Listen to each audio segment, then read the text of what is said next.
Greetings, everyone. Welcome to another on-location edition of Mic'd Up Sports.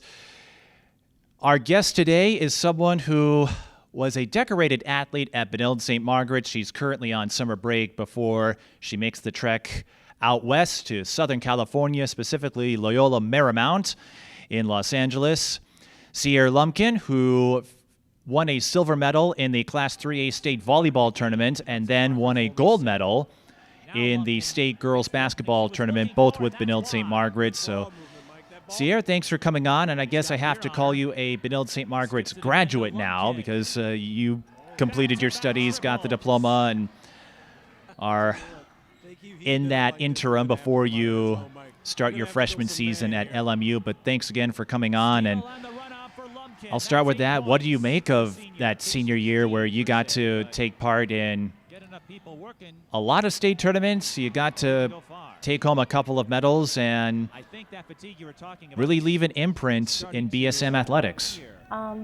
I've just been so happy with how the whole year went. I mean, at the beginning of senior year, I didn't really expect anything like that to happen. For basketball, we really wanted to make it to the state tournament, and our goal the whole year was to win it. But, you can't predict the future, so I wasn't sure exactly what all would happen. And then when I first went to the state tournament for volleyball, we didn't make it last year, and I thought that was a good sign. This is just a sign, maybe this year's gonna be really great. And for volleyball, it was so amazing because we have our school's volleyball team hasn't gone to the state tournament in I forgot how many years, but it's been a long time since they've gone.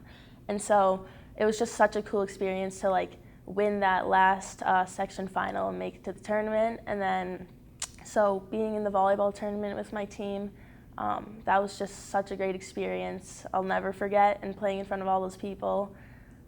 Even though we didn't win, we still got second, which was still such a cool experience, even to get that far, especially when we haven't gone to the tournament in so long. So yeah, that was really amazing. And then for basketball, obviously it was it was probably one of the best experiences of my life so far, just going to state with such an amazing team and all those amazing coaches, all of our amazing coaches, and then winning too. That was just the greatest feeling, and I'll never forget it. So it was a really great year, and I'm just really thankful for everything that happened. What you said about volleyball, I find poignant. I don't know how much you follow the local news, but you may have heard about Orono girls hockey and their coach stepping down. 1 year in a season where they finished second, so he's there for one season. They make it to the state championship, farthest they have ever advanced, and the coach dealt with some blowback because they finished second, apparently, or you know how some folks get. So to hear your remarks about making it to a tournament and finishing second when you hadn't reached the big dance in a long time, I sense a contrast, and I'm not suggesting that you or anyone at BSM was upset about finishing second. I'm sure you're a little deflated when you lose because nobody likes to, but you were saying, we got a silver medal out of it. Yeah, we got something.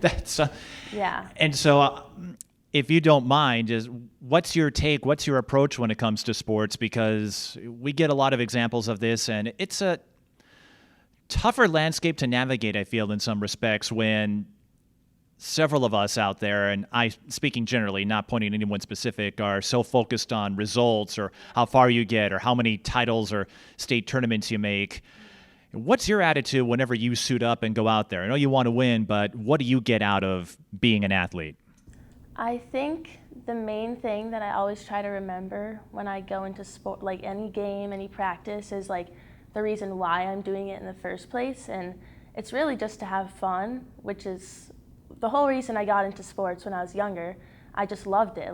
It's just something that's always brought me joy. It's fun because you meet new people. You just get to all share something you love doing. And so I try not to focus on outcomes of things. I really just like to think about what I can do in the moment to enjoy the sport and have fun. And then, it's always great to have a great outcome, like winning a game, but it's also great when you lose because you learn from it, So, because nobody in life is ever gonna always win. Like, there's so many challenges in life, and you can't like go into every game like I guess you can't go into every game like expecting to always win. Like, there's a lot of games where, I mean, you always want to win, but you might, so there's a lot of games where you'll still lose because the opponents are just better, or you guys just didn't play to your best ability, and that's when you have to learn from it and get better and apply that to your next practice and your next game and see like what can I do better to improve my game, so then the next game will win, So I just try to always have fun, not just like care about always winning, because when you just only care about winning, it takes away from the fun aspect of it. Like, you're not going to enjoy it if you're just constantly stressing yourself out about, I didn't do this good, I didn't do that good. If I did this, we would have won. It's my fault we lost. Like, especially when people like say it's like a close game and your team's down like a basket and you need to make a layup and then you guys win. But say you miss the layup and then you feel at the end of the game you'll probably cry and be like, this is all my fault that we lost. And then that just sucks, because it's like, it's not true that it's all your fault you lost.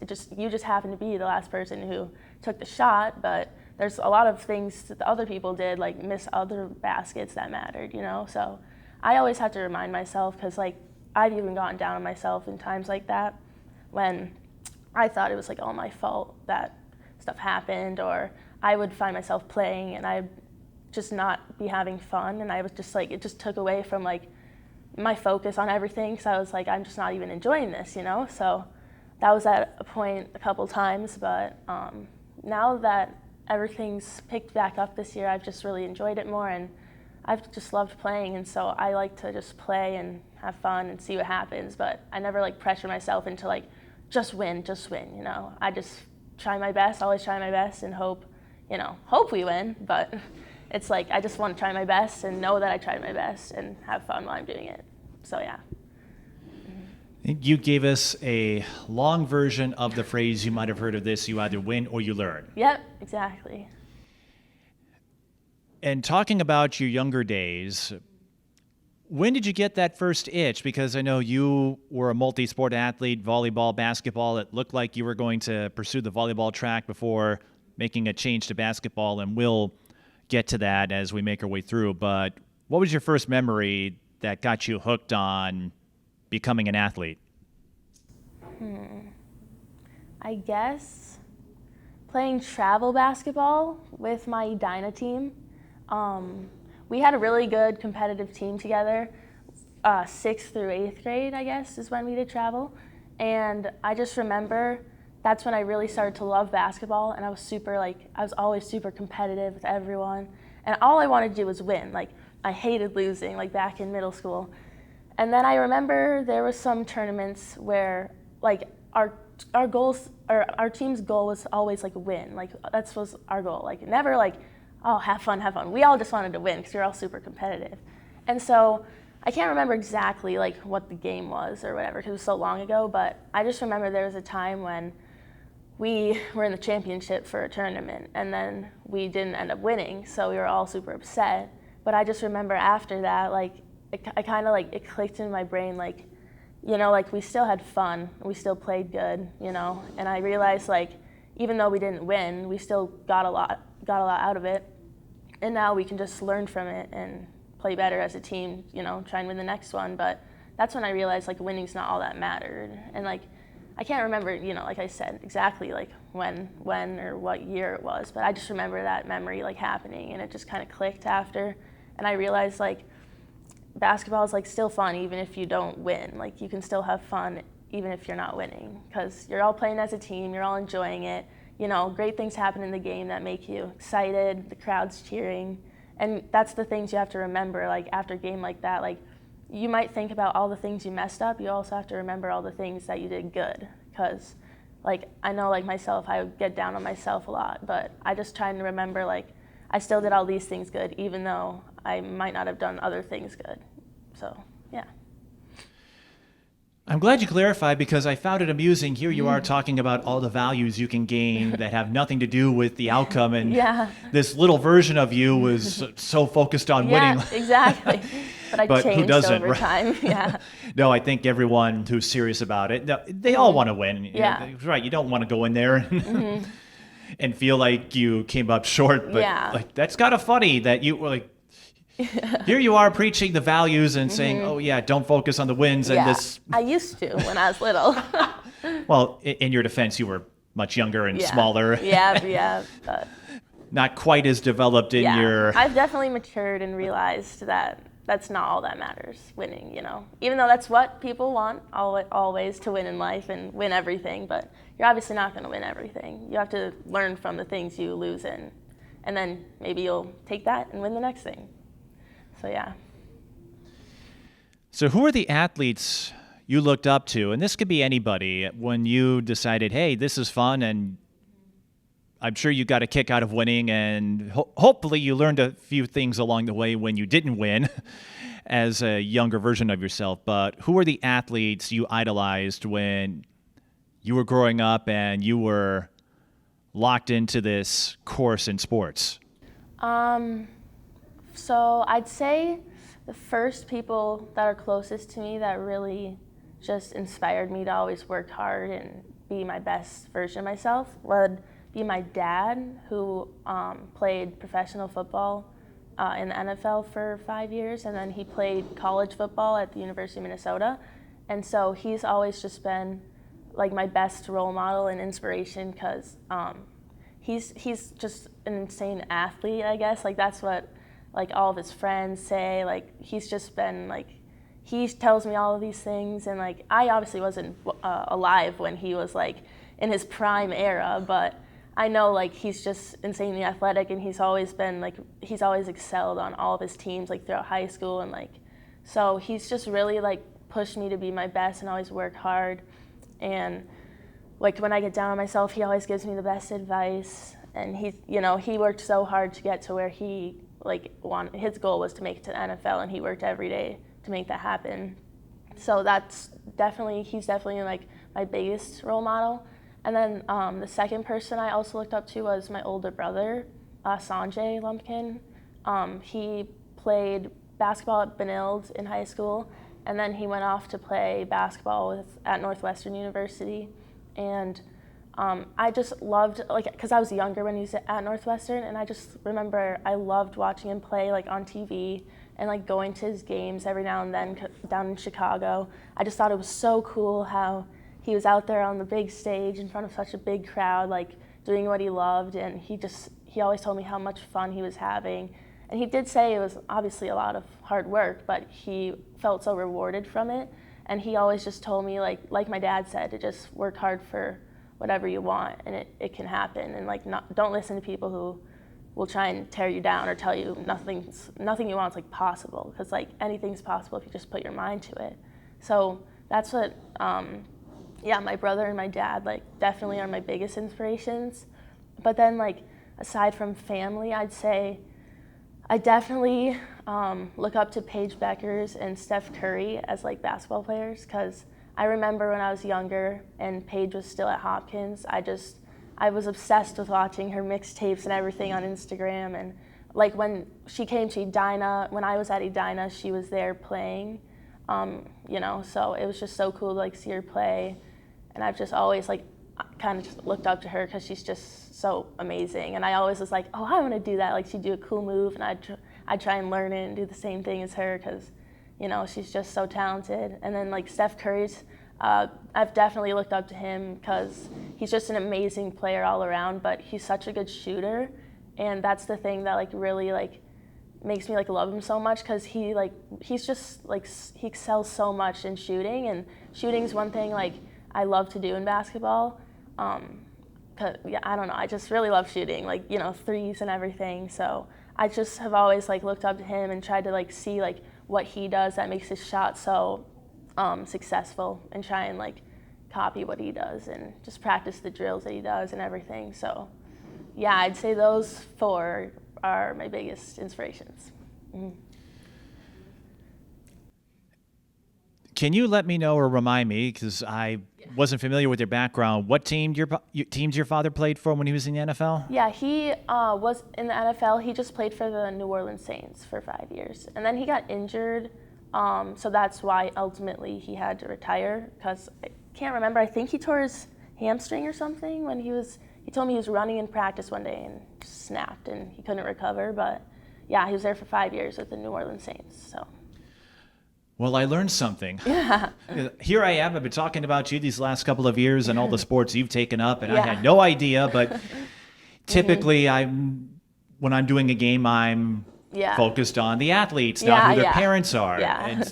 And I say that even though I've covered several offspring of NFL alumni. Yeah. Now, as you mentioned, you weren't alive when he was an active player, but what was that like? Of course, when you were growing up, your father was a former athlete or retired athlete by that point, but making it to the pros is a pretty big deal with the following it has. These athletes are celebrities. So Yeah. what was it like in your household having your father and then Sanjay? I know I would see him at a lot of Lynx games because Jim Peterson was coaching and Wolves games. So you're around a lot of notable names. Yeah. I guess what did you think of that, and how do you keep something like that from getting into your head, if you know what I mean? I guess growing up with, my dad, who was a pro athlete, honestly, it's just been really cool because, we'll be out in public and somebody will just stop, I'll be with my dad and someone will just stop him and be like, Sean, and I swear he knows, every person, because I can never go anywhere with him without him stopping and having a conversation with someone. And he just knows, he just has so many connections from football, playing at the U, we're living in Minnesota, and then pros. So it's just cool how many connections and how many people he knows, because he's constantly saying hi to all these people, and then I'm like, oh gosh, who's this? I never know who they are, and then he's like, oh, I know them from football, all this stuff. And so it's just been really cool, just getting to see what that's like having people know who my dad is, because he's just to me he's just my dad, but to other people it's they think it's so cool, and I'm like, oh yeah, so it's pretty cool. But I also think I'm really fortunate that my dad he's just so athletic naturally, and I got a lot of just athletic talent from my dad, pretty much all my dad, not my mom. If you don't mind, what did you inherit from your mother? I guess good humor. That's always a valuable trait to have. But she wasn't very athletic, and she can't really dance, so I kind of got that all from my dad. Your mom's going to cringe when she watches this. Sorry, Mom. She's great in every other aspect. But you did pick up your humor. And that can go a long way, because I've met people who have no sense of humor. Yeah. Oh, it gets dark real quick. Yeah. I'm not for that. You got to be funny, at least, a little bit. I wish I could be funny. Oh, you are. But it's too late for me. I have no hope whatsoever. Don't worry. You still have a chance, Sierre. Yep. I'm glad I do. But what you said mirrors a point that a lot of athletes, past and present, have told me, because in the WNBA, I was a beat reporter there for 10 years, and I did an interview once with Davelyn White. Her father was Devon White, who was a distinguished Major League Baseball player, won a World Series, I think. Jennifer Lacey, her father, Lee Lacey, was with the Dodgers. Candace Wiggins, her father was Alan Wiggins, who played for the Padres. But I remember Davelyn, she didn't last long in the WNBA, but she made it long enough where I got to interview her, and that's pretty good in its own right. But like you said, when I talked to her about her connections and her roots, I remember her telling me, to me, he was just dad. Yeah. Much like exactly the relationship you have with your father. How do you think, and I'm not suggesting you were conceited, but how do you think that humbles people like yourself, where you probably read about his history and maybe watched some highlights of his playing days with the Saints and getting to see all of the people he connected with as a fan, as a player, but for someone like myself, perhaps, or others, they see him as a professional athlete or a big name on campus. For you, he's just dad. So how do you think that grounds people like yourself?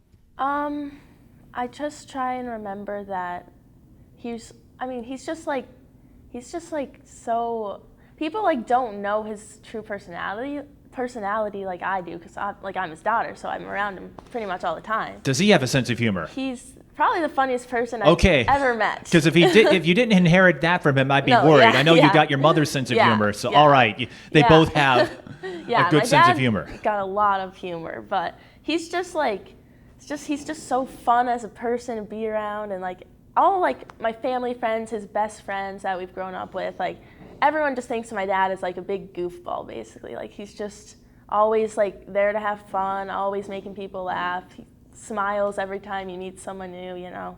And he like, and he's a great dancer. He can always get the party going, you know. So he's just like, you know, I don't think of him as like just like professional athlete. Like he's just so much more. And like, I wish everyone could see how amazing he is, but he stays off social media pretty much, other than Facebook. But that might be a smart thing. Yeah. Especially now that we're trying to sort out between Threads and Twitter, which is going to. And Threads, I know what you mean. But yeah, so. You know what? You know what's going to happen now? I'm going to have to bring him on so that he can demonstrate his sense of humor, so that people can understand that he did. What position did he play? In the NFL, I think he was safety. Okay. The reason I ask is so that way he can demonstrate that he could do much more than tackle ball players and make interceptions. He could tell a joke. He can definitely do much more than that. Now, I have to ask you this year, do you get a similar reaction, or have you witnessed a similar reaction when you hang around folks like Olivia and Kendall? Because Olivia got to play for the USA junior national team a couple years ago, and she's going to Michigan, and Kendall, I have a feeling, will go high themselves. So locally, I know they're not quite at the same level that your father was, not yet, but I'm thinking, there. I know. I was going to say, when you're around Olivia, do people come up and say, "Oh, I know you," or "I've watched you play"? A couple times at like some games, you know, that we've had. Like after the games, I've seen her like go take photos, some autographs, some things, and it's so cool because I know how hard she works, and she deserves all the praise and, you know, fans she has, because she's like the hardest worker I know. Like she's the one who's always, you know, going to school, waking up early, going to shoot on days when everyone else, like me, like would be like sleeping, because like I'd be up late doing homework, and she would still be up shooting, and I'd see her at school, and she's like, "Oh yeah, I've been here since whatever, like super early," and I was like, you know, like I just praise her, because it's like she really works hard for like what she wants, and it's cool, like just, you know, seeing her get all the recognition she has, because she really deserves everything. So, but you know, to me, she's just like my friend, like Liv, but to other people, she's like, you know, mini celebrity, I guess you could say. But yeah, to me, like, because not everyone knows her like I do, because we're like good friends, and you know, we played together. So I get to see like, you know, how she is apart from like, I guess, whatever, like social media and all the filming, you know, people do of her. But yeah, to me, she's just like my friend. She's a great person. She's funny, super funny. And Kendall too. I love Kendall so much. Like, I wish our team had like a show. Like, we were just so funny all the time, like in practice. Like, Kendall and Liv are probably two of the funniest people I've ever met. So we were just constantly always laughing and having a good time. And I never think of them as like, I mean, other people obviously, because they're just like amazing players, they like praise them and stuff. But to me, they're just like my good friends. Like, I don't like, you know, treat them like any different than I would like other friends, because, you know. But yeah, I just love like being around them, and obviously not everyone knows their true like personality like I do, but they're like really great people, and they are like super hard workers, and I'm super excited to see like what they accomplish in the future, because they both have super bright futures. So yeah. I'd like to think you also have a bright future ahead of you. Yeah. Whatever happens at LMU and beyond, but obviously I'm a little old, and I'm also not the right gender to be hanging around them in practices. But like you said, even when I'm covering games, and over the years, I've become more intentful at reminding people, directly or indirectly, that everyone is much more than what their stat lines or records say. So when I cover games, of course, that's how I got to meet you and Olivia and Kendall and everyone else that I've been able to cross paths with in my 17 years of doing this. But you're right. I don't get to see the funny, goofy moments that happen in practices. I remember when I tweeted one of your game results, I think after you beat Holy Angels the first time, and one of the staffers said, "I'm glad you got the three of them while they were sharing a lap because Yeah, that's you don't see that it highlights very their much. well, it said that Yeah. highlights their character and how well they get along." And I remember, and even I bring this up because I try to follow the pulse, and I hope folks understand that when I'm talking about a game, I'm strictly evaluating everyone from that game based as athletes, not as characters. But when Kendall came in, I do remember some chatter, everyone thinking, oh, how's Kendall going to get along with Yeah. everyone else, because she was the top player from her Breck team, and Olivia was building up her credentials. And well, you were a first year as well, because I think you transferred. Yeah, I transferred. But so you had to sit out a year with the transfer rule. And Fortunately. But yeah. I guess we'll start there, because you mentioned being at Edina before making the move to Benilde-St. Margaret. So what led you to make the switch? So I played at Edina. I guess you could say like I just didn't enjoy it as much as I'd hoped, you know. I just didn't have that much fun playing that year. JV varsity is the team I was on. Mostly played JV. Didn't really get. I just felt like I wasn't very appreciated there. No like hard feelings or anything. I like loved the players and everyone, but it just didn't feel like it was really like the place for me. And my family had also been talking about, you know, prior to me even going to Edina at all, they wanted me to go to Benilde freshman year. And I begged them to let me stay at Edina freshman year because all my friends went there. I barely knew anyone at Benilde. And I just didn't want to go. At first, I didn't want to go to Benilde because it was so small. And I was like, I want to be at a big public school, you know. And so I ended up convincing my parents to let me stay at Edina. We'd see how my first year went. And, you know, based on basketball and just like education and everything, see if it went good, and then they'd let me stay there the rest of high school, or if it didn't go as good as we'd hoped, then I'd switch to Benilde. And so I got there. I thought it started off okay, but it really just wasn't fulfilling my hopes, you know, of what I wanted my freshman year to be, basketball-wise. And I ended up just deciding at the end of the year, like, it wasn't for me anymore, like, and I felt like I belonged more at Benilde because, you know, my dad went there, and then Sanjay and my younger brother Xavier was already at Benilde when I was still at Edina, because he transferred there in 8th or 7th grade, I think 7th grade. So he was already there. And so it's pretty much my whole family went to Benilde except for me and my mom, you know, but so I kind of just felt like I was like left out at that point too, because it was like my whole family went there and I was the only one at Edina. And so it kind of just felt like the right decision to switch after my freshman year, because I had like people at Benilde, like they kept asking me if I was coming, and because, you know, people were hearing things that I was coming, so a lot of people were trying to get me to come and talk me into it. And my parents and me had a discussion, and we ultimately decided, like, you know, it was probably just what was best for me. And I do think now that I look back on it, I'm happy I switched, because I made so many great connections and friendships and relationships at Benilde, what's the good thing about it is, like, I still have all my friendships from Edina and relationships, and I have friendships from Benilde, so it's like I have two schools now. But yeah, so that's kind of ultimately why I switched, because I just felt like Edina really wasn't the place for me. But I still loved the school and everyone, but I just felt like I belonged more at Benilde, so yeah.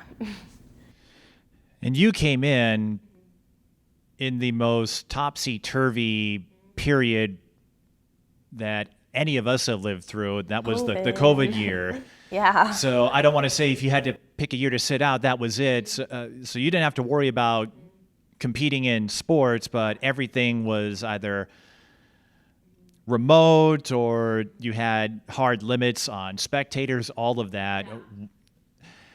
Quite the time to make the transition, Sierre. And obviously no one could have forecast such a scenario playing out, but what did you learn in that year where you had to sit out of varsity competition while you're trying to stay on top of your studies, and we're all still at that point trying to navigate this pandemic that is now behind us, which is crazy to think about in its own right. But what was that year like for you? You talked about being able to retain all of your friendships, and I presume you made some new ones. Well, considering how brightly you've spoken of Kendall and Olivia, it's clear it worked out. But what was that transition year like for you, having to be a spectator amidst that crazy year of pandemic protocols? So it was tough transferring to Benilde that year, during the pandemic, because my school's like a private school, so we didn't have to follow the standard rules of all the public schools, where they just didn't go to school at all. So we had basically two groups, and it was cohort A and cohort B. So they basically just took my school and split us in half. I don't know how, I think by like last name or something. But it was basically the first half of my school. They went every other day. The other group went, the days that the first half wasn't there. So I basically came into school, we all wore masks, and I could only see half of my school and like half my grade, So it was really tough making friends the first year that I went there, because it was just so weird. Like, I didn't see everyone at school. It was, we couldn't even see each other's faces. I didn't know what any of these people really looked like, or I couldn't show anyone my expressions. Like, I'd be smiling, but it just looked like you couldn't even tell. So You probably had half the school thinking you had no sense of humor at all, right? Exactly, probably. But yeah, so it was just really weird because, coming to a new school when you can't even see people, you had to be distanced from them 24/7. Like, how can you like have like a decent conversation when it's like, you're so far away and like there's masks on. But so I kind of just stayed to myself pretty much up until January, February. Other than my basketball team, I kind of just stayed to myself until April, May-ish, March, April, May. Like, that's when I kind of, because the COVID rules were lifting a bit, so that's when I could I think by that spring, things were easing up. We were getting out of the worst of it. Exactly. So I think that's when I could start meeting more people. And I can't remember if my school eventually, in the spring, I think we all ended up coming back to school together. We still had to wear masks though, but it was like everyone was together, so I could start meeting new people more. And then like once it was springtime, we would go eat lunch outside. So I remember I could meet people sitting outside for lunch. So yeah, it was really tough, like pretty much the whole year, because I felt like I didn't really have many friends other than, Mackenzie Wells. She was on my team this year. She was new to Benilde with me sophomore year, and she transferred from Minnetonka. So we both were really good friends who came into Benilde together, who didn't even, we basically only knew each other. So we kind of just, we had school the same days, cohort, so we were at school the same days. So we just eat lunch pretty much like me and her every day because we didn't know anyone.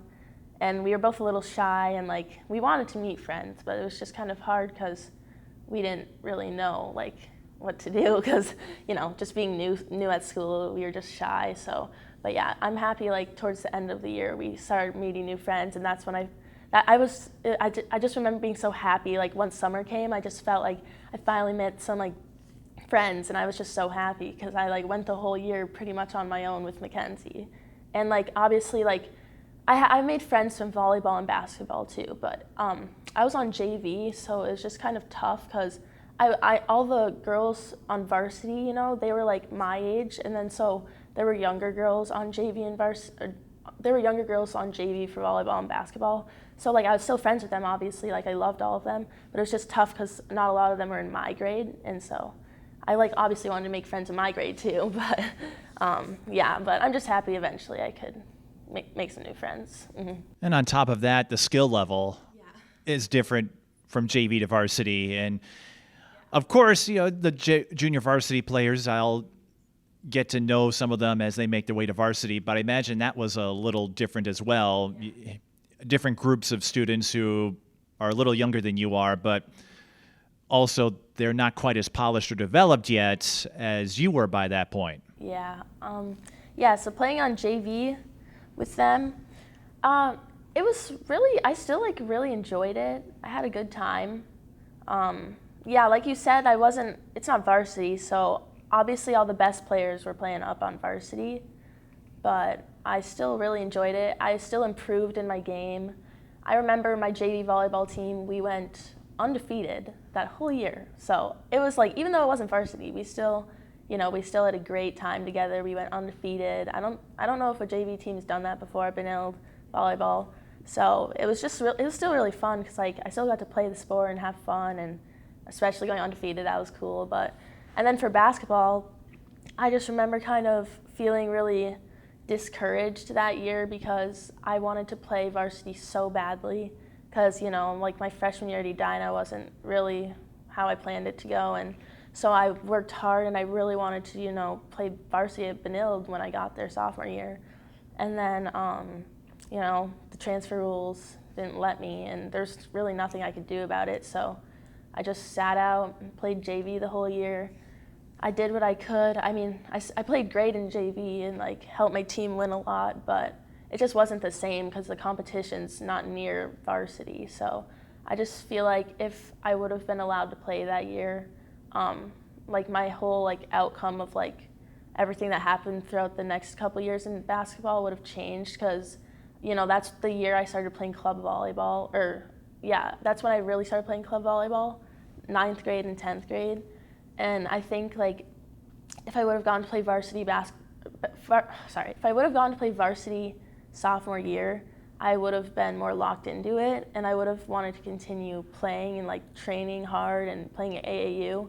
But since I was on JV, it kind of just discouraged me, and that's when I was like, maybe basketball isn't for me anymore. And I kind of just took that as a sign, and I was like, maybe volleyball is something that I could be really good at if I, focused on that instead, because freshman year, sophomore year wasn't going how I hoped for basketball. So I was like, maybe this is just God trying to tell me like it's just not for me. So that's kind of what made me switch to volleyball and like want to start focusing on that. And so that's when I stopped practicing basketball as much. Like I still like basketball, I still liked it, but I wouldn't go practice every day like I used to, go training, go to camps and all that, play AAU. Like I kind of was just kind of falling off of, like being focused in on it. And I just think like if I could have played varsity that year, everything would have maybe been different, but can't change the past, so we're here now. But but I still enjoyed JV. It was just not as fun because I wanted to be up playing with all the other girls my level. But yeah. Mm-hmm. That leads me to this question, something I was going to get to, but I feel this is a good time for it. What led you to change course back to basketball? Because when you made the announcement that you were going to play collegiately at LMU, I think there was an element of surprise, not because we doubted your ability, but like you were saying, you were starting to emphasize volleyball or put more of your attention toward that sport, and all of a sudden, out of the blue, I guess I'm staying with basketball. So what led you back? Not that there's a wrong answer, because both sports and making it in any sport is an accomplishment in its own right, but what led you to return to basketball or set sights on that as the sport you'll play in college?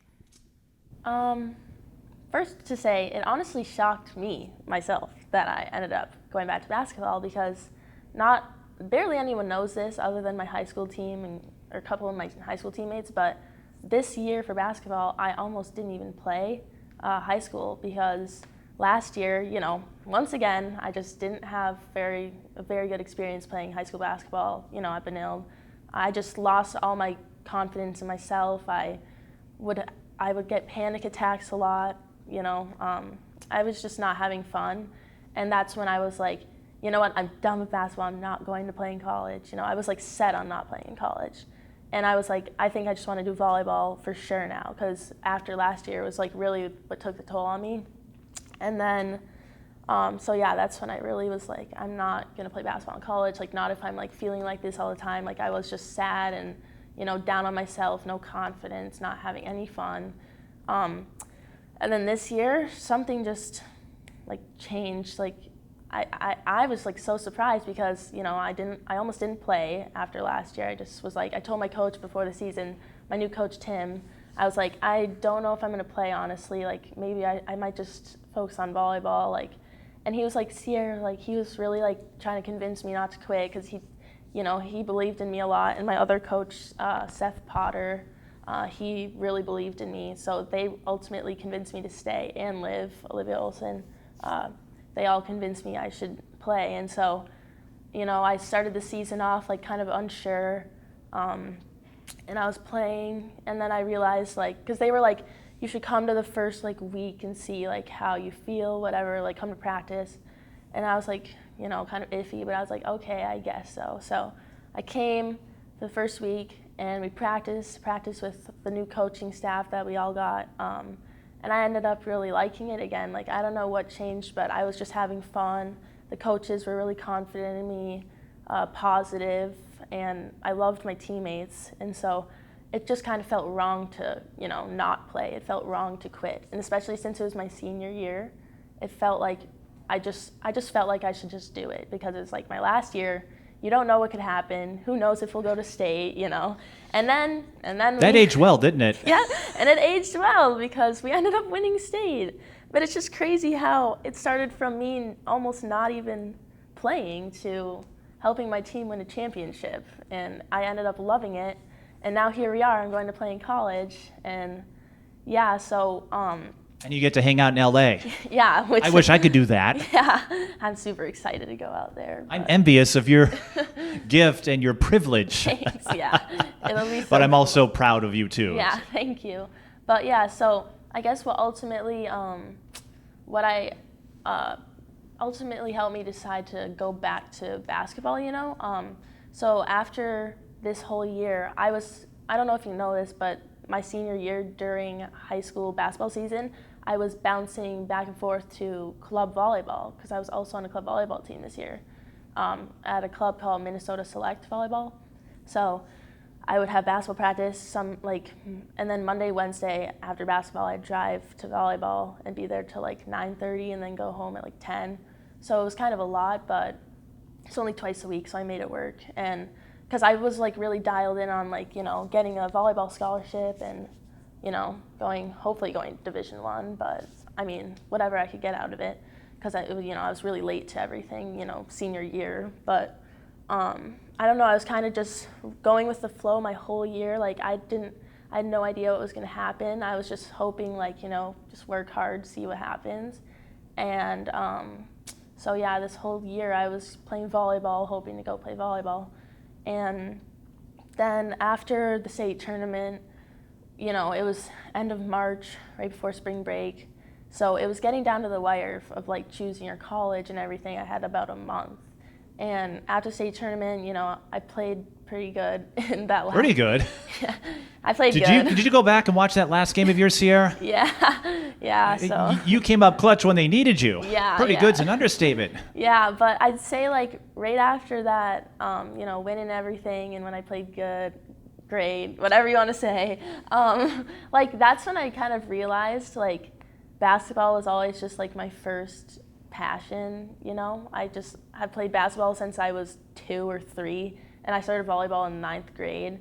So the difference of I was just thinking about, I really just sat one day in my bed and I was just thinking about because I had no idea what I wanted to do because volleyball was winding down. I had some interest from some D2 and 3 schools, and then I wasn't talking to anyone for basketball because I didn't think I wanted to go play, And so one day I was thinking, and I was I knew I wanted to go to Loyola Marymount super badly because I just always wanted to go live in California my whole life pretty much. And so, and for volleyball, I had interest from schools, but it was in small towns and just kind of Midwest schools, whatever. And I was I just kind of followed my gut, and I was I really just see myself going to California. I don't see myself at any of these smaller schools playing volleyball. So I kind of just was maybe volleyball, after all this money we spent, all this time I put in, ultimately I don't think it's for me. And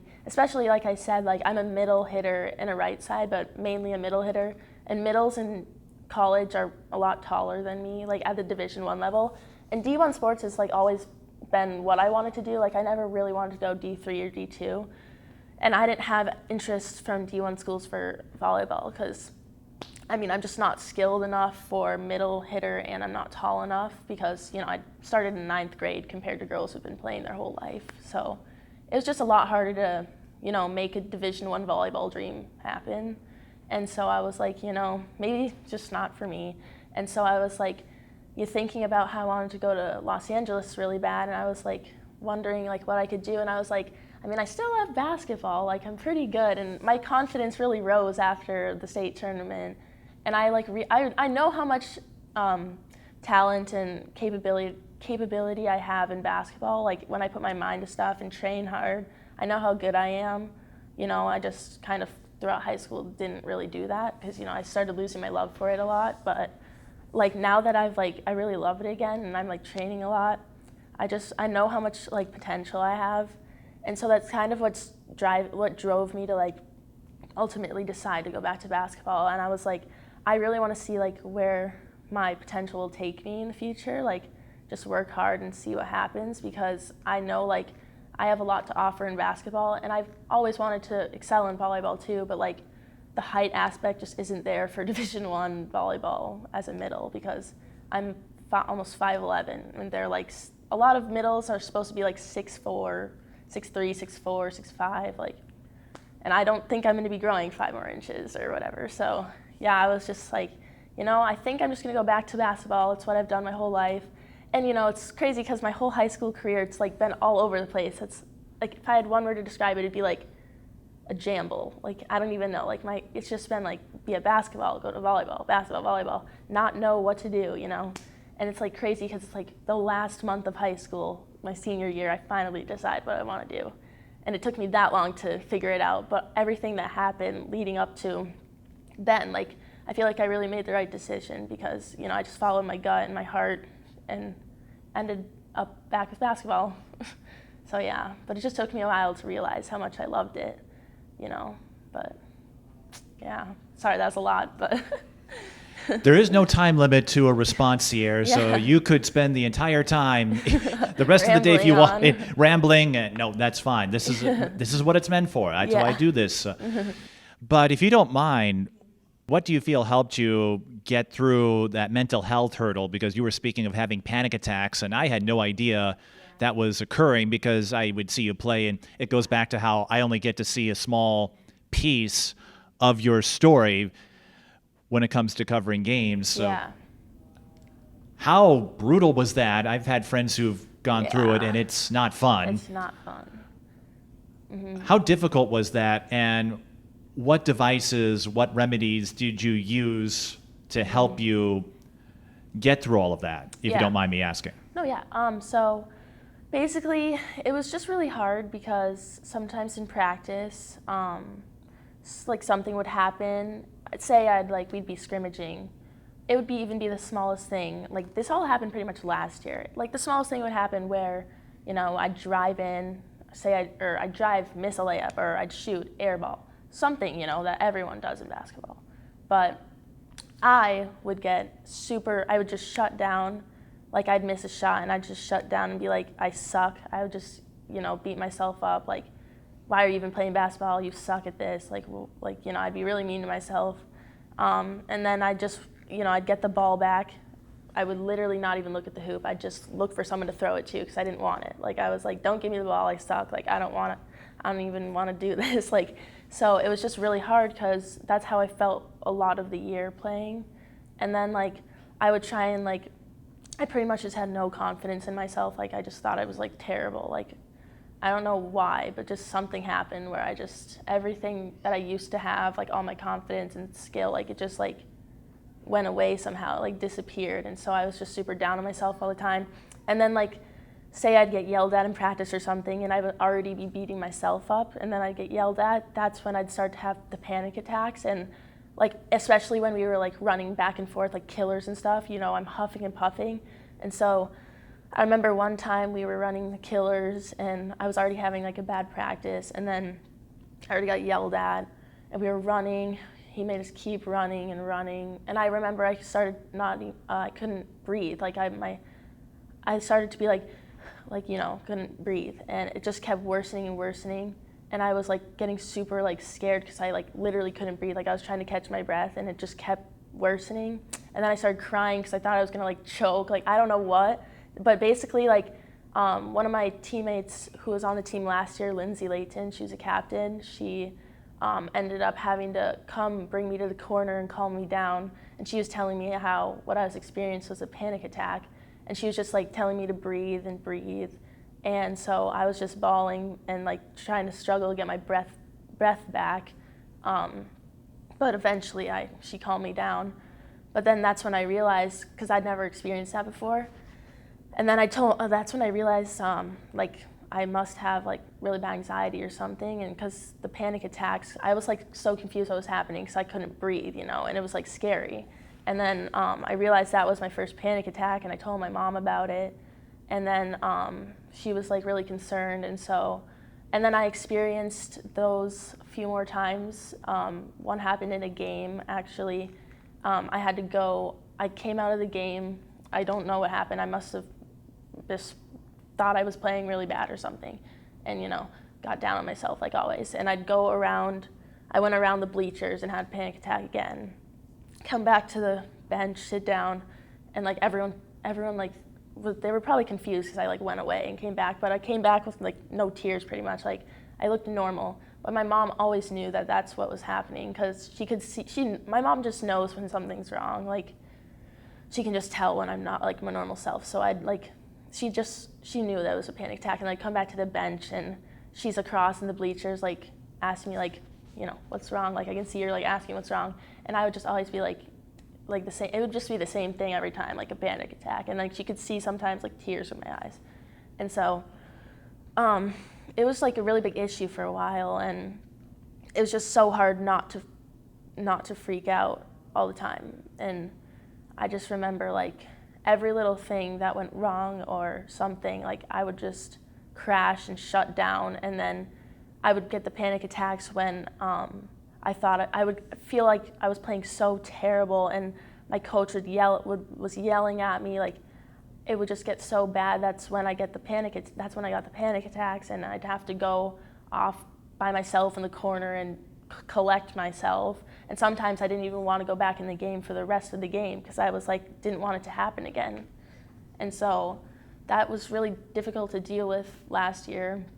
But ultimately, kind of what happened or what helped me get out of it was I started talking with like a therapist, which helped, just let out my thoughts about it.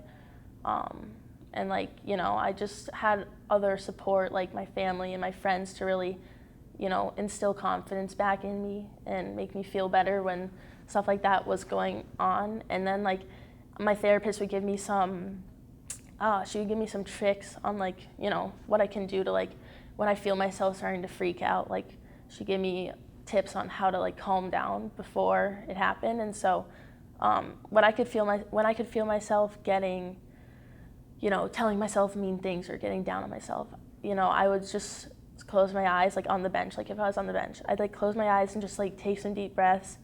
And then like I would just tell myself good things about, like I would try and tell myself like some good things I did and not think about the bad things I did.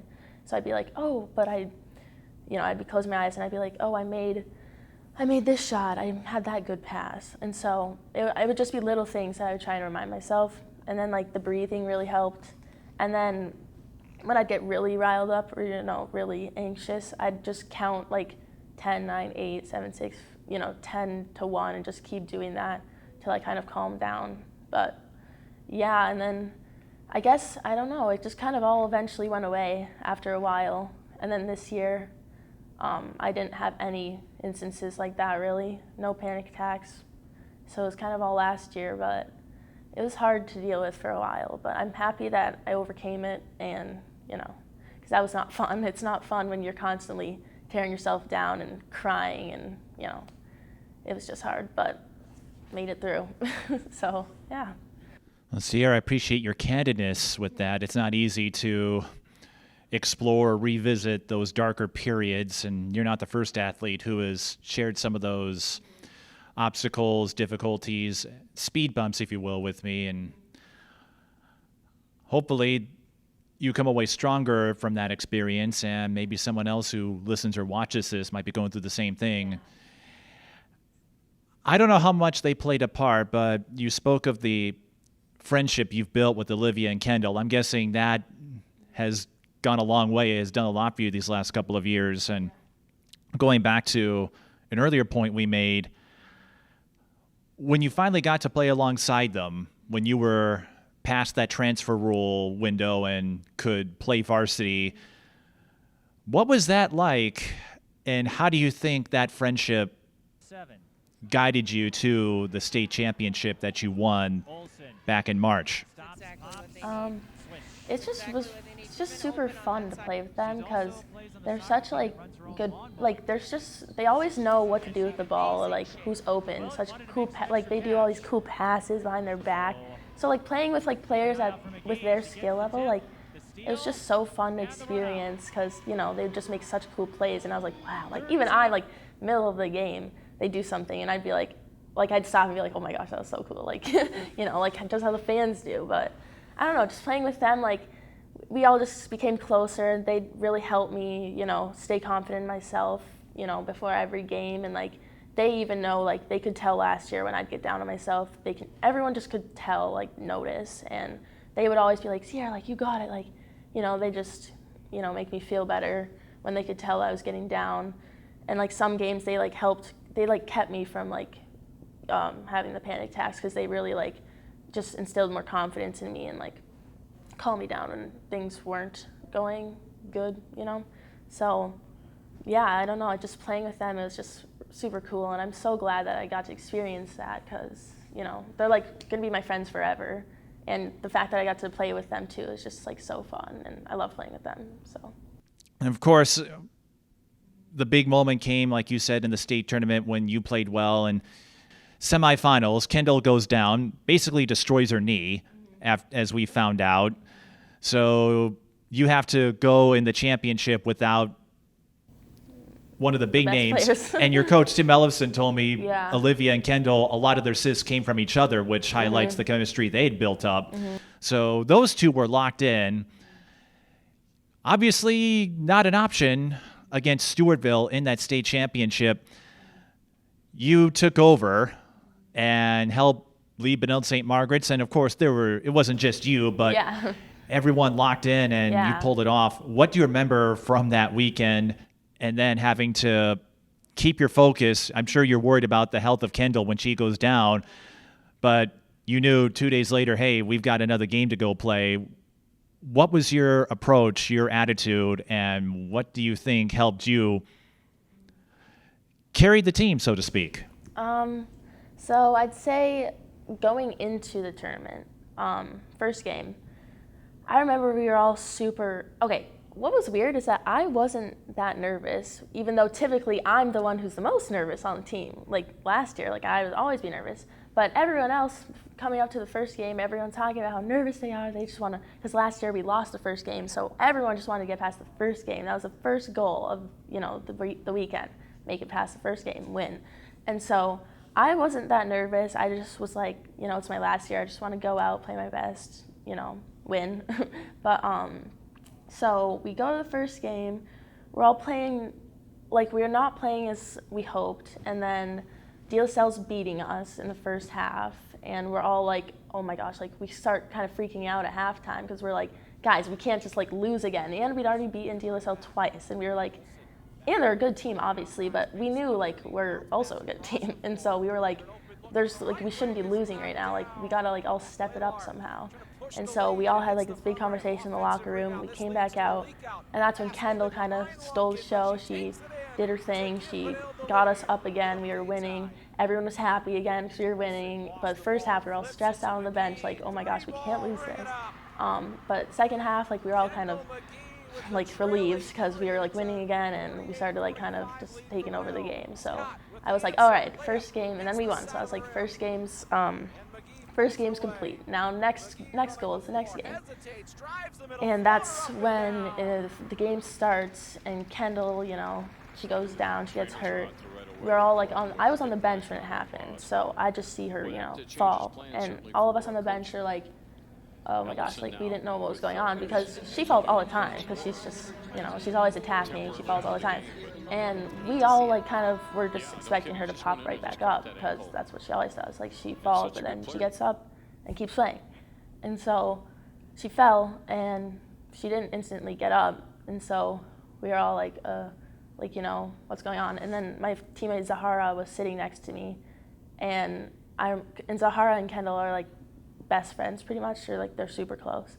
And they're always like the duo in practice. Like they're just the ones who are like always like having fun, like whatever, like, they're just really close.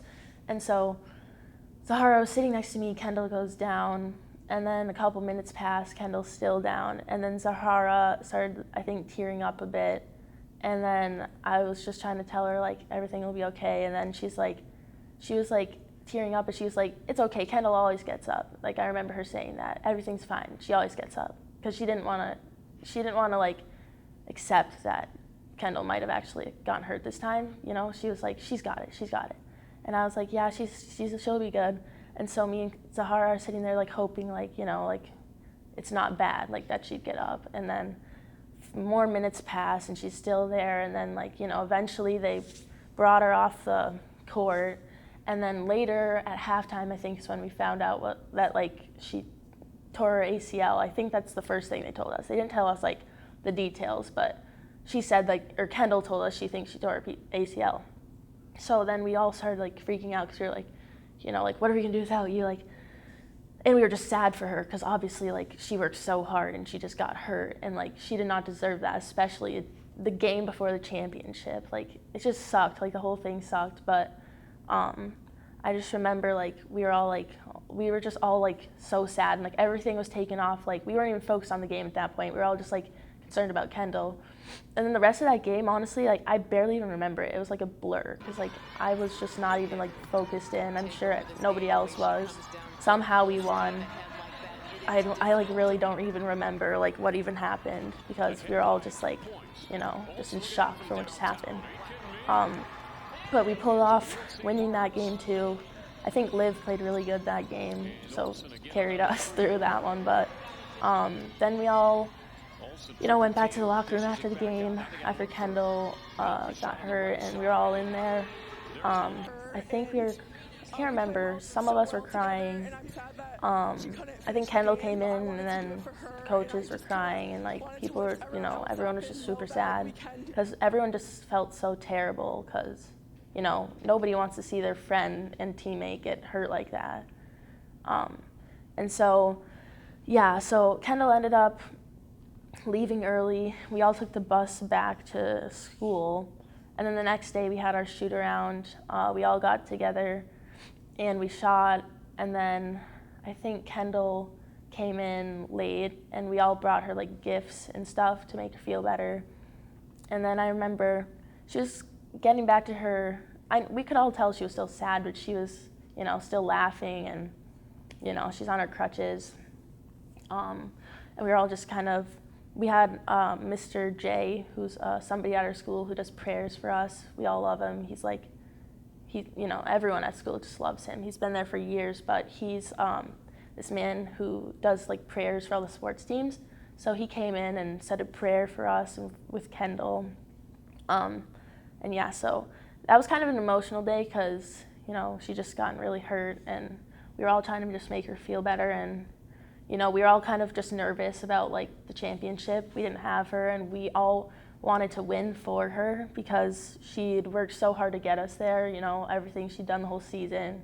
And in the first game of the state championship, she basically, like, helped us win so much, And so, like, after that, like, our main goal was just win the championship for Kendall, And so I just remember her telling me she knew that she knows about, like, my confidence issues, whatever. And so she was like, Sierre, she, like, pulled me aside right before our championship game. So, like, the next day came and we were going to championship, and she pulled me aside and she's like, Sierre, I need you to just go out there and shoot lights out, like shoot the lights out, you know, play with all the confidence you have. It's your last game here.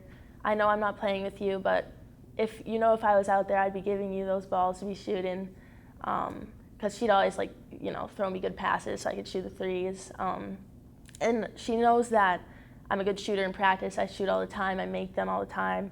But she knows that I don't do it a lot. Like I'm not the type of person go out of my way to like, you know, do some fancy move and shoot. Like I just would shoot every now and then. But if I really tried more, I would have, you know, more points and more shots, I guess. But Kendall was like, Sierre, like when you make it once, like why don't you keep shooting? Like keep shooting.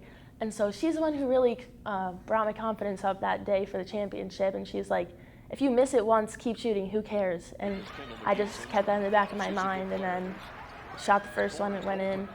I thought about what Kendall said, you know, keep shooting, especially if you're making them. And so shot it again, went in, kept shooting, kept going in. And eventually, and then at the end of the game, like I went to give her a hug, and then the first thing she said was like, what did I tell you? And I was like, yeah, you were right.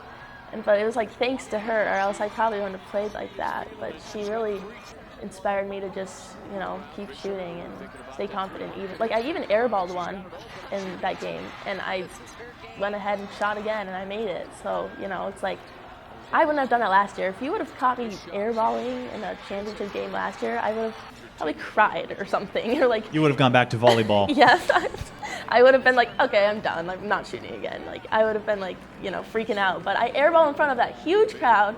And I still shot again, and I made it, and I shot again, and I made it. So, yeah.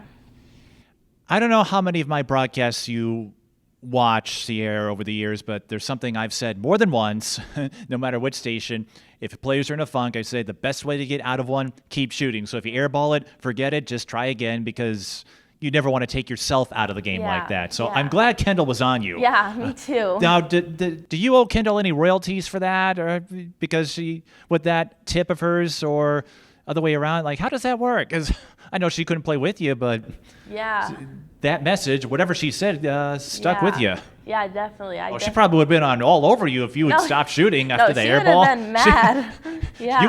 You wouldn't be crying anymore. You would have been trembling in fear. I know. But yeah, I owe her just like... I've seen Kendall. She doesn't fool around. No, yeah, she does not fool around. But yeah, I don't know. I just owe her everything because she like really brought my confidence up so much, and I'm just so happy. Maybe you can get her a spot at LMU. Yeah, I'd love for her to join me there, honestly. I'm sure. Well, you might have to fight with Olivia, though, because she might want her at Michigan. No, yeah, but anyone who has Kendall as a teammate in the future is super lucky, because she's just so, like, she's literally so funny. Like, I just love being around her, and she's so, like, talented, just playing with her and everything. And I'm just so sad, like, she got hurt, but I know, like, she'll be back soon, and she'll be back even better, and no one will stop her. So there were a couple of things. I know you have a lunch to get to, but there were some things because going back to what we said about how everyone, your parents, yourselves, Olivia, Kendall, everyone is more than what we see on the court. And you and I got to talk a little bit over the spring up to this point, and you told me, and I don't know if this is still true, your dream job is sports broadcasting. Mm-hmm. Yeah. Wait, no, you can continue. Oh, I was going to say, no, it looked like you were going to say something, so I'm like, go ahead. Sports broadcasting is your dream job, and it's always cool to meet someone who follows that path, but it looked like you're going to say something, so go ahead and I'll get to my question. Yeah, well, I was going to say, at Loyola, I'm actually in the film school, the film and television school, and sports broadcasting, you know, sports reporting, that's something I'm super interested in, but me, I'm really don't know what I fully want to do yet, you know, and I'm the type of person who's just super indecisive. Like, all my friends know I can never even choose a place to eat. Like, I'm just, you know. Or a sport to play. Or a sport to play. Or literally. I'm kidding. No, yeah, but literally, like, anything. Like, I'm just always, you know, super indecisive, and so, like, when it comes to my future, like, I just really have no idea, like, what's even going to happen, and so I applied to LMU in the film school because I've been super interested since I was little in, like, the whole film industry, like, you know, movies, like, production, even acting. Like, I've done some acting classes. I'd love to explore that too, especially being in Los Angeles. Like, who knows, maybe I'll be in a movie someday. But yeah, so I was like, since I got into the film school, film school's really competitive to get into, and so I kind of was like, since I'm in it, I want to at least try it, see if I really like it. And then journalism and broadcasting was like kind of the next thing I was going to explore after that. So I'm in the film school. I'm gonna, see how it goes my first year. Whatever happens, like it's like production, screenwriting, all that stuff.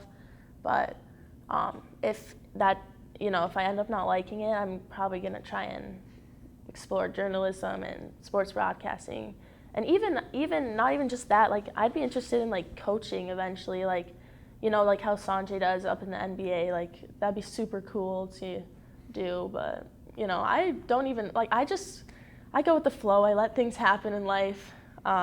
Whatever feels right, I kind of just do. But I don't really think too much. I just want to see what happens. And yeah. But sports broadcasting is something I'm definitely interested in. That'd be really cool, I think. Mm-hmm.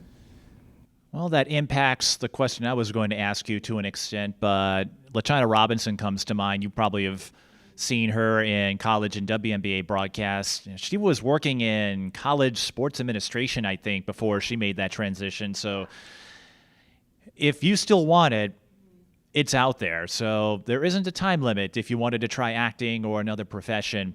But I was going to ask you, and like you said, maybe this changes in a year from now, whatever your track is, but in the sports broadcasting world, because you've grown up around people who have experience in it, who are the people you looked up to there? Because I know when you and I talked about it,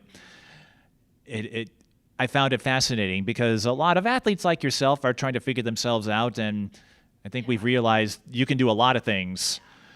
But in the sports broadcasting world, was there someone that perhaps confirmed your interest or led you to look into that path? Yeah.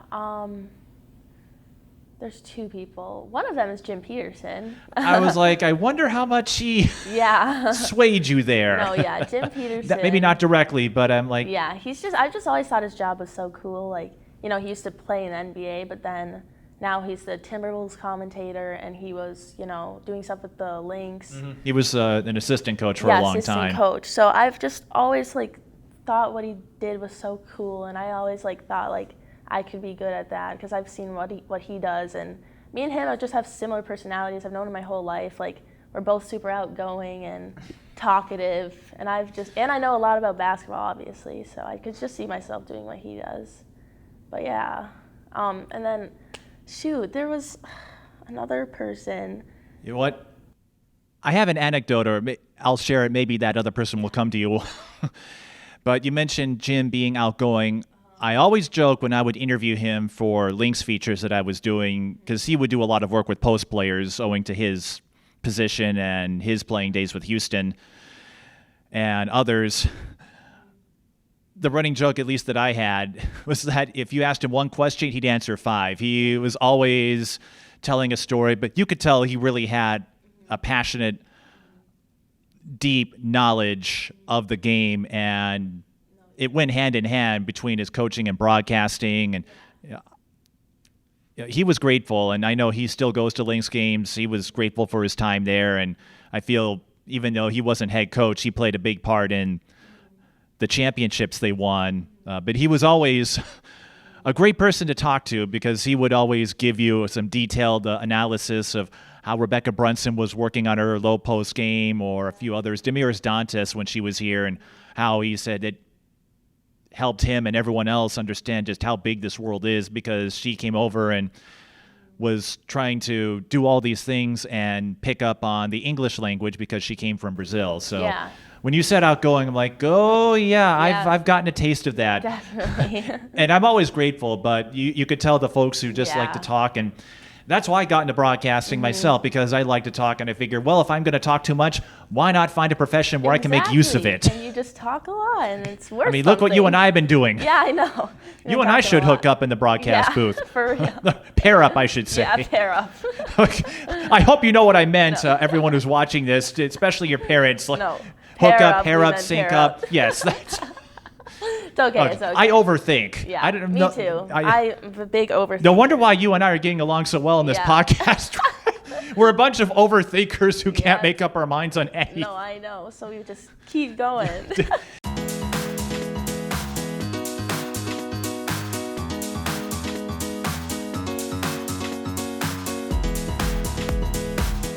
Well, there were a few things I did want to cover ground, and I'd like to ask this of all my guests, Sierre, to again continue highlighting the many nuances that make up who you are. But up to this point, what would you say has been the most exciting moment and your most embarrassing moment in athletics? Embarrassing.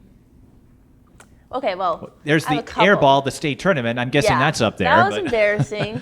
But what did you have in mind? Well, when I was in middle school, I remember a game, I shot it on the wrong basket. So that was pretty embarrassing. And then I also remember another time I was playing a game at Minnetonka High School. I shot a 3 and hit the ceiling. So those were a couple times that was pretty funny. I hope you didn't knock out any lights. No, I didn't actually. But I'm like, how do you get it up there? No, I don't know what the heck. Apparently you don't know your own strength. It was so high, and I've seen air balls, things like that, but yeah, like the ceiling? Yeah. And another embarrassing moment in volleyball, we were playing up at Chanhassen High School. And don't tell me you hit their ceiling. No, actually, this one's because you have to go a ways. No, this one's probably worse. I was playing, right, and they had a whole student section, and I wear contacts. I don't know if you've noticed, like, I've been blinking, like, a few times like that. But, like, my contacts are always irritating my eyes, so I was playing. I thought it was my incessant questioning that was irritating you. Like, my contacts are always giving me problems. But, so I was in a game, can't see if I don't have my contacts in. I'm, like, literally blind. And I go to hit a ball or something. I think I swiped my own eye somehow. Like, my hand got caught in the net, and then, like, I don't know what happened. Swipe my eye, my contact falls out onto the court in front of their student section. And so this ref stopped the game, and I'm sitting here on my hands and knees, like, trying to, like, search for my contact. I can't even see anything because, like, it's super blurry now. And the contact is tiny and clear, so it's like, how am I going to find this thing? And so, the whole student section is over here, like, she's blind, she's blind. They're just chanting at me. They're like, one eye, 4 eye, or whatever they call the people with glasses, like 4 eyes. That's like, kind of low. Yeah, so they were just making fun of me because I couldn't see, and my contact is like, my eyes were like this. I was like on my hands and knees looking for my contact. So that was pretty embarrassing, I'd say. That was like one thing I remember from sports. But yeah, it's fine. I think the cheekiest I would go in a scenario like that, because I've covered basketball and sports long enough to know that is one of the latent fears of every athlete who wears contacts. It pops out, and yep.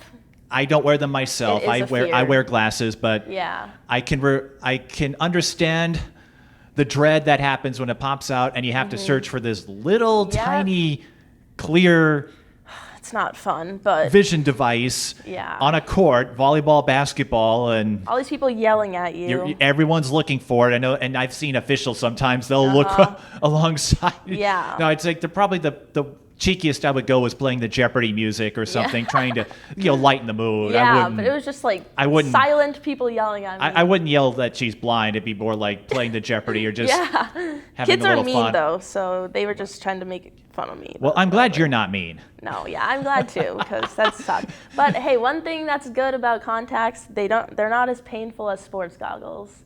I used to wear sports goggles. I don't know if you know that, but all my friends, like, we pull up pictures of me from middle school, and it's just so funny because I would be playing with these big sports goggles on. I wouldn't even just wear them for sports. I'd literally wear them to school too, like 24/7. Sierra's or sports goggles. Everywhere I go, everyone just knew it was me because I'd walk around with my sports goggles. You should have worn those that first year we did Benilde-St. Margaret. You would have cleared up so much confusion. Oh yeah, I'm but I guessing you lost got a them. little bigger too. I don't know if Yeah, they would I'm have sure my fit. head grew a bit, but But I know a couple of players. I think Diamond Shields wears goggles, and I just didn't like them because I'd get hit in the face and it would go like oh yeah, I could right see. here. Yeah, The and big thing that's, the goggles are thick. So when people would get hit in the face, this thing would ram right into your, middle of your face. And I was like, eventually I'm like, I'm done. I can't do this anymore. So now I switched to contacts, but yeah.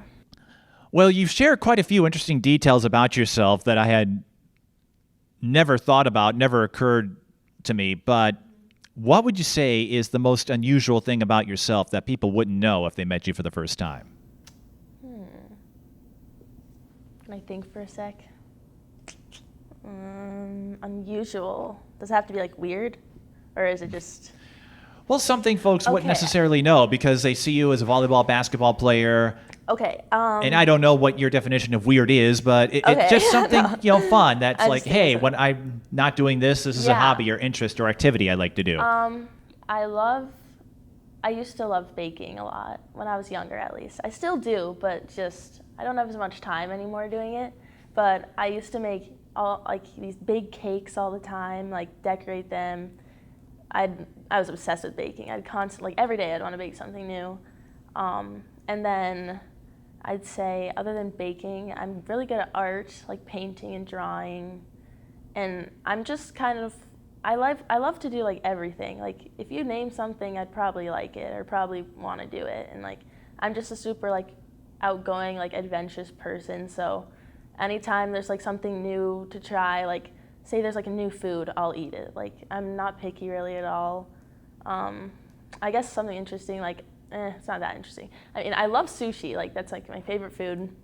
So like every day I want sushi. Like I crave it like all the time.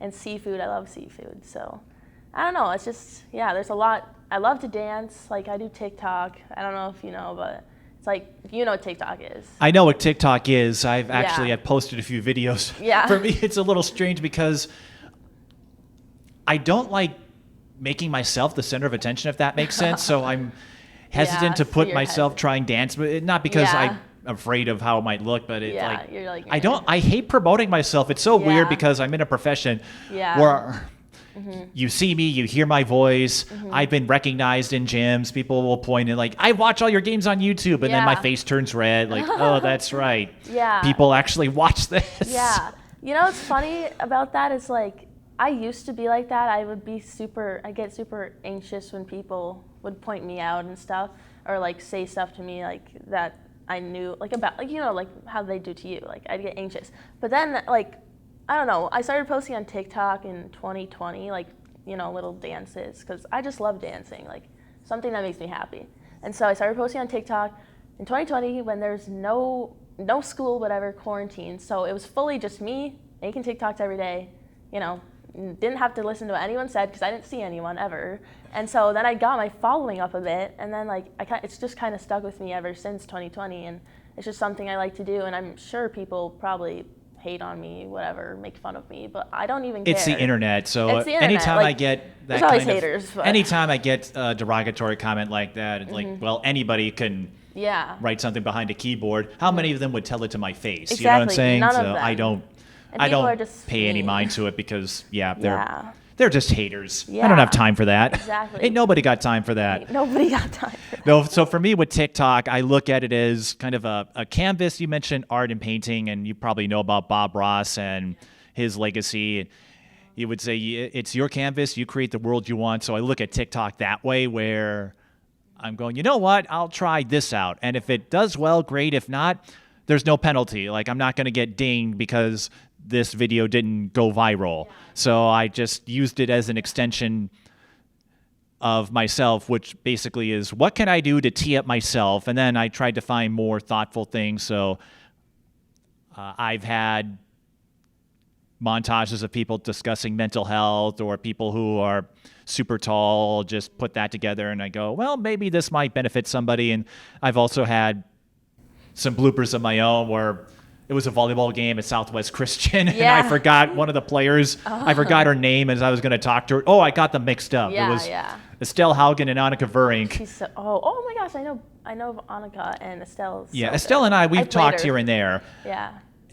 And I was bummed I couldn't go to one of their games this past season because they've had some great teams. Yeah. It was their big game with Mary Lutheran, 5-set thriller, and I had them Wait, were you at the game with Benilde and a couple years ago. Yes. this year? You missed the one this year. My team was at a 5-set thriller with I them. wanted to go to it. I think I had another It was work assignment. crazy. That was like That's my the best problem. game. You see, well, you're talking about the people that point me out. It's like Yeah. I'm on the roster of announcers for 5 or 6 stations. Yeah, I've got other so stuff. So you got other stuff. there's to do. one me and a lot of you. Yeah. But my one regret every season is I can't make it to more games. So Yeah. even there were some basketball games when I saw the De La Salle games, like, oh, I would have loved to have gone to that first Yeah. one, or some other It's okay, matchups. though. You're doing your best trying to get to them. Well, there's what I think for basketball and volleyball, there's Yes. about 400 schools, Yeah. and just one me. So Yeah, true. I know there's no way I'm going to get to Yeah, everybody. And the volleyball season's a lot shorter than basketball. Yeah, it's about which 8 kinda weeks, sucks, so it's yeah. about 8 weeks, so not as many opportunities. I was going to say, though, so I got Annika and Estelle mixed up, and then Mm-hmm. Annika had to point it out, and you see it, and I had a little fun with this on TikTok with sound Yeah. effects. Basically, TikTok outs me as a pop culture nerd, so I had Yeah. some sound effects and other effects just to really tee myself up and Yeah. just make me the butt of the joke. Yeah, yeah. If I can make myself the butt of the joke, I'm all in, as you Yeah. probably picked up on in this Definitely. conversation, Sierre. But that was a fun. That's what I use TikTok for, Yeah, to try to yeah. find maybe positive moments that maybe don't go as viral as dances, but it might speak out to someone, much like No, yeah. the time or the stories you retold or recalled about Yeah. your panic attacks and how that is something that shouldn't be taken lightly. Yeah, I liked being able to help other people just by sharing stuff about me. Like maybe that me telling that makes them more comfortable or feel better, or, help them in some way. So, and I was gonna say people like TikTok also. My account's more just just lightweight little dancing, nothing too deep, but. I love TikTok because there's everyone posts something different, and a lot of creators, they make stuff really educational or just interesting, and there's just so many different sides to the app, and I guess that's what's cool about it, because you can learn a lot on it. You can find new find new places to go, find new foods to make, find new clothes to buy. It's crazy. I don't know, it's just cool how it exists like that. I don't know, but yeah, I just do it because I love dancing, and I don't have much opportunity to dance because I'm constantly playing sports. So I just, every day I'll just go make a little dance post on TikTok. And everyone I feel like a big stigma around TikTok too is a lot of people kind of just think or they kind of just want to go viral on one video. It's if this doesn't go viral, I'm deleting it, or you know what I'm saying? But it's that doesn't matter. I've gone viral a couple times, and not even viral, just a little viral. But it's I just post even when not that many people see it, because it doesn't really matter to me. I just like doing it, and it shouldn't just the followers and the views shouldn't matter that much. You should just post what you like, and so that's what I do. If you're doing it to go viral or with the intent of going Yeah. viral, you're doing it for the wrong reasons. My Exactly. games, you were talking about Paige. Naturally, the games I covered with Paige are among the highest viewed Yeah. on my YouTube channel. I hate to say the games I covered with you haven't quite reached that mark yet. It's okay. Maybe it would. Maybe someday. Well, or maybe when you have a breakout career at LMU, I forget what conference are they in? Is it West Coast? I can't remember. The WCC? Yeah, WCC. They're in the same conference as Gonzaga. Yeah, yeah. West Coast. It's yeah. WCC. Yeah. So sorry, if couldn't you remember. get WCC Player of the Year, and then folks will flock to all of your old high school games to see. Yeah, you never know. I think one of those games you weren't able to play. That was the EP game. Yeah, I wasn't. I forgot. Oh, I think I was sick. Yeah. Well, you probably heard I was coming, and Yeah. I have a. not Anytime the I've heard. case. That's not the case. Yeah. Yes, I've heard there's a running joke, or I've heard a rumor, so to speak, or whatever the cool. Yeah, I rumor, said, I guess, gossip, whatever. Yeah, yes, on the gossip trail that anytime players know I'm coming, they run for cover. What? I've never heard that. I haven't heard that never either. I just say that about myself Oh. because I found that it disarms them. It's like, oh yeah, I've heard, like, that's probably why you went to LMU, to get as far away from me as possible. That's not the reason. Don't worry. So that way, if I ever call you in a game, you won't have to put up with my question.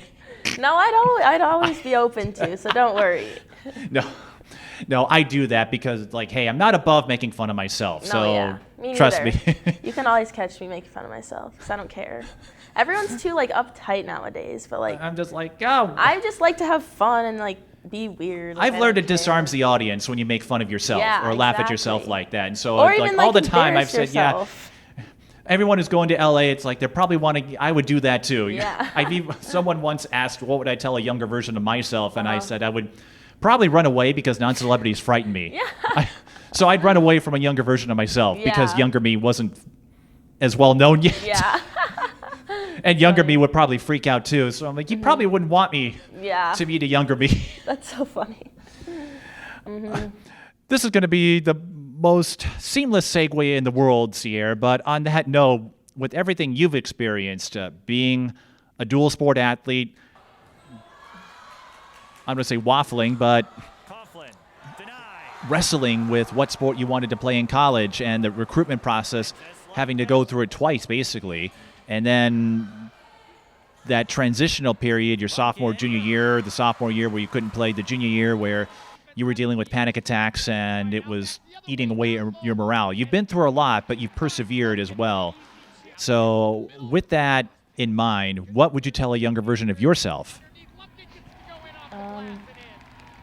If I could talk to my younger self, I'd say everything will work out, and to don't give up on yourself, because I literally almost gave up on myself this year, and then I didn't. So, yeah, don't give up on yourself. Everything will work out. Always have fun, and cherish the times that you have, like while you're still in high school and while you're still young, because, it's pretty much over for me now.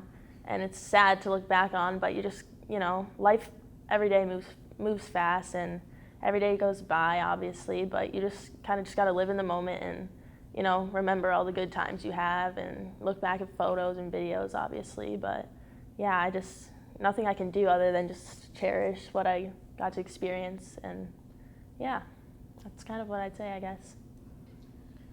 I have a feeling you're going to look back and laugh at yourself. I probably am. No, not because of the silly things we talked about or all the crazy detours we made, but how many times you've repeated this, how you almost gave up on yourself.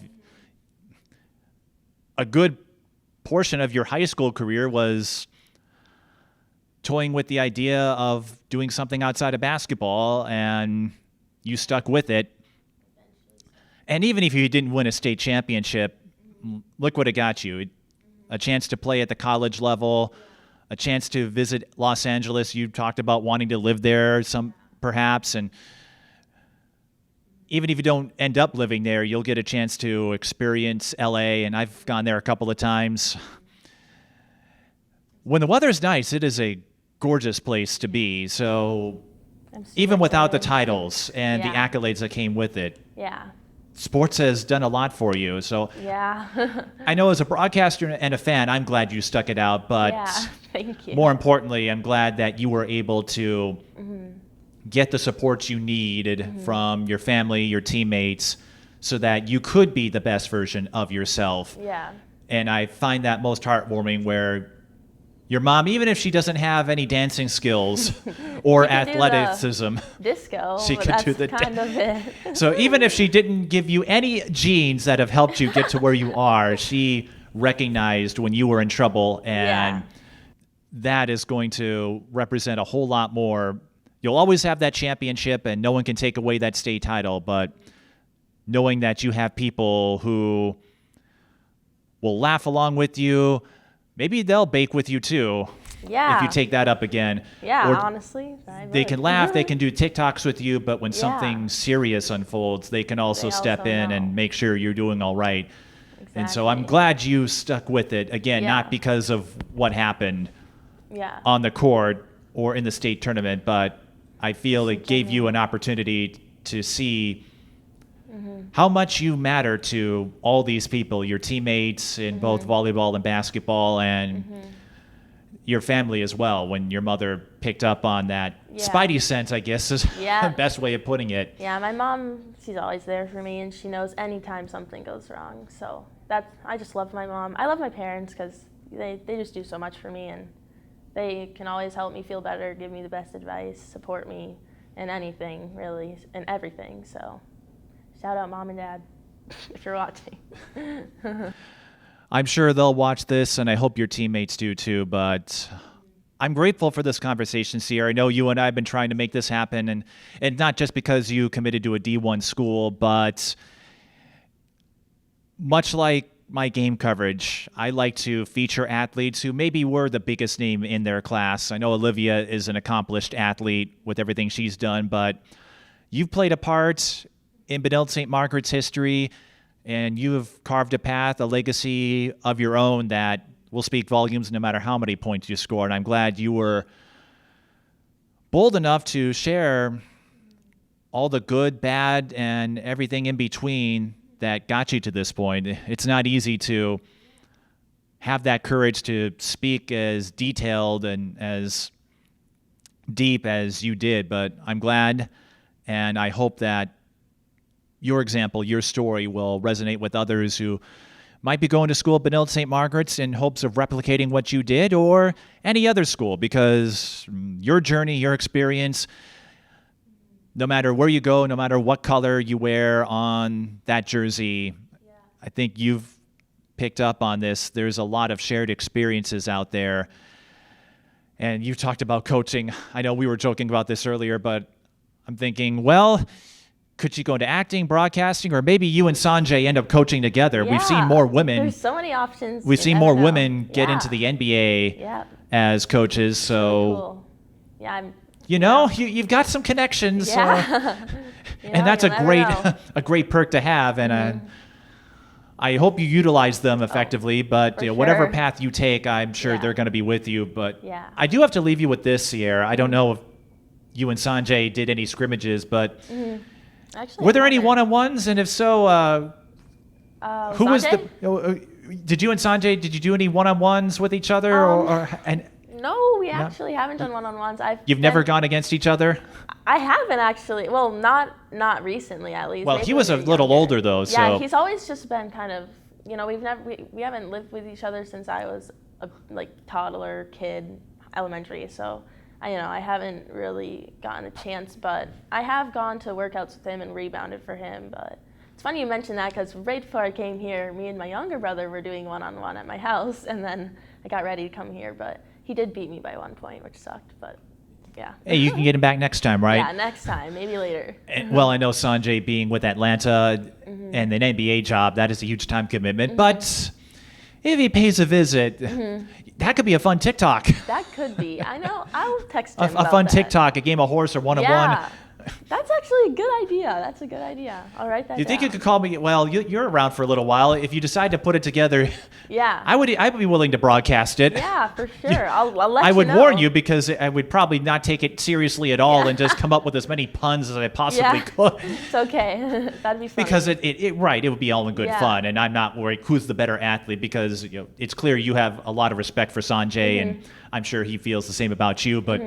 If you and Sanjay never played each other, that could be a fun little TikTok. That is. I've actually never played him before. Just rebounded for him, and Sanjay's going to probably be shuddering now that we put him on the spot Sanjay, like this. I'm coming for you in one-on-one if you're watching this. But She's coming for you, and I'm going to be broadcasting the match on TikTok. Yeah, sounds good. This will either be the greatest idea in my career or the biggest fail the biggest failure, or not the biggest failure. I'd say this would be the beginning of the end of my career. This would start my downfall.